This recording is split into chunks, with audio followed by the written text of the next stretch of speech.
ಕೋಲ್ಕತ್ತಾದ brigade parade ಗ್ರೌಂಡ್ನಲ್ಲಿ Suvendu ಅಧಿಕಾರಿಯವರ ಪದಗ್ರಹಣ ಕಾರ್ಯಕ್ರಮದ ನೇರ ಪ್ರಸಾರವನ್ನು ದೃಶ್ಯವನ್ನು ತಾವೀಗ ಅಲ್ಲಿ ಗಮನಿಸ್ತಾ ಇದ್ದೀರಾ.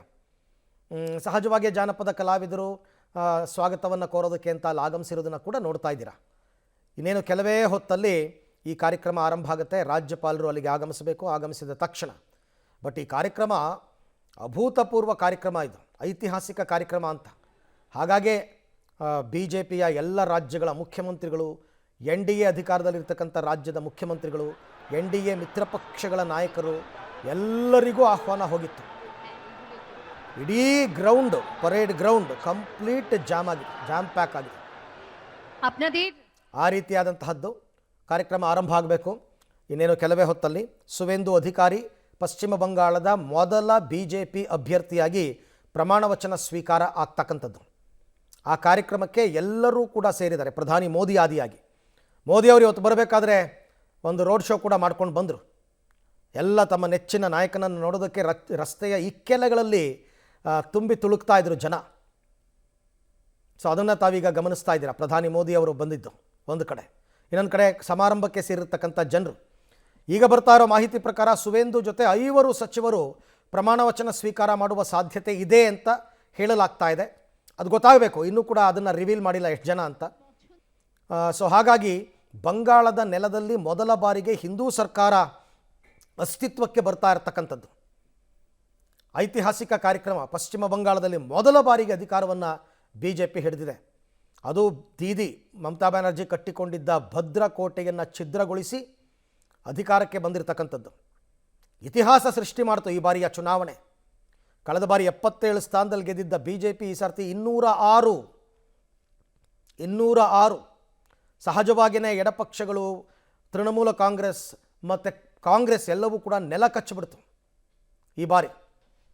ಹಾಗಾಗಿ ಈ ಕಾರ್ಯಕ್ರಮ ಅದ್ಧೂರಿಯಾಗಿ ನಡೀತಾ ಇದೆ. ಎಲ್ಲೆಲ್ಲೂ ಕೇಸರಿ ಧ್ವಜದ ಹಾರಾಟ.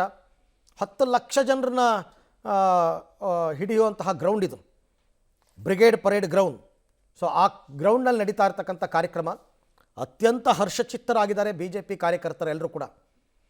ಇನ್ನು ಮುಂದೆ ಹೇಗಿರುತ್ತೆ ಪಶ್ಚಿಮ ಬಂಗಾಳದಲ್ಲಿ BJPಯ ಆಡಳಿತ, ಹೇಗಿರುತ್ತೆ ರಾಜ್ಯಭಾರ, ಈ ಕುತೂಹಲ ಎಲ್ಲರಲ್ಲೂ ಇದೆ. ಯಾಕೆಂದರೆ ಸವಾಲುಗಳು ಹಾಗೇ ಇದೆ. ನೀವು SIR ಮಾಡಿದ್ರಿ, ಅಕ್ರಮ ವಲಸಿಗರನ್ನು ಮತದಾರರ ಪಟ್ಟಿಯಿಂದ ಕೈ ಬಿಟ್ರಿ, ಬಟ್ ಅವರೆಲ್ಲ ಎಲ್ಲಿ ಹೋದರು? ಅಲ್ಲೇ ಇದ್ದಾರೆ. ಅವರನ್ನು ಗಡಿಪಾರು ಮಾಡಬೇಕು ಬಂಗಾಳಕ್ಕೆ. ದೊಡ್ಡ ಸವಾಲು ಅದು. ಒಂದು ಕಡೆ ನುಸುಳುಕೋರರನ್ನು ತಡಿಬೇಕು, ಇನ್ನೊಂದು ಇಲ್ಲಿರ್ತಕ್ಕಂಥ ಅಕ್ರಮ ಬಾಂಗ್ಲಾ ವಲಸಿಗರನ್ನು ವಾಪಸ್ ಅವರ ದೇಶಕ್ಕೆ ಕಳಿಸ್ಬೇಕು. ಈಗಾಗಲೇ ಬಾಂಗ್ಲಾದೇಶ ಸರ್ಕಾರಕ್ಕೆ ಪತ್ರಗಳನ್ನೆಲ್ಲ ಬರೆದಾಗಿದೆ.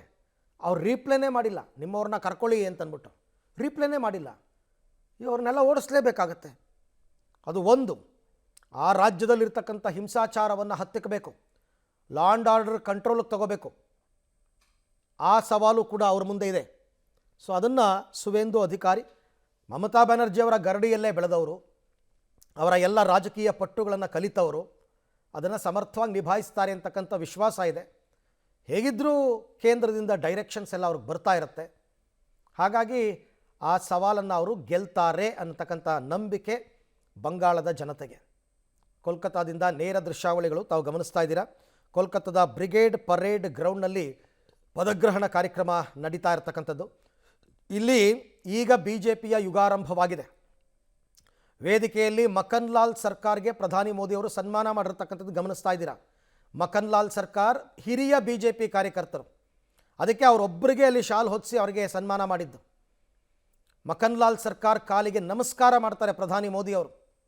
ನಿಮ್ಮಂಥ ಹಿರಿಯರ ಆಶೀರ್ವಾದದಿಂದಲೇ ನಮ್ಮ ಸರ್ಕಾರ ಅಸ್ತಿತ್ವಕ್ಕೆ ಬಂದಿದೆ ಅಂತಂದ್ಬಿಟ್ಟು.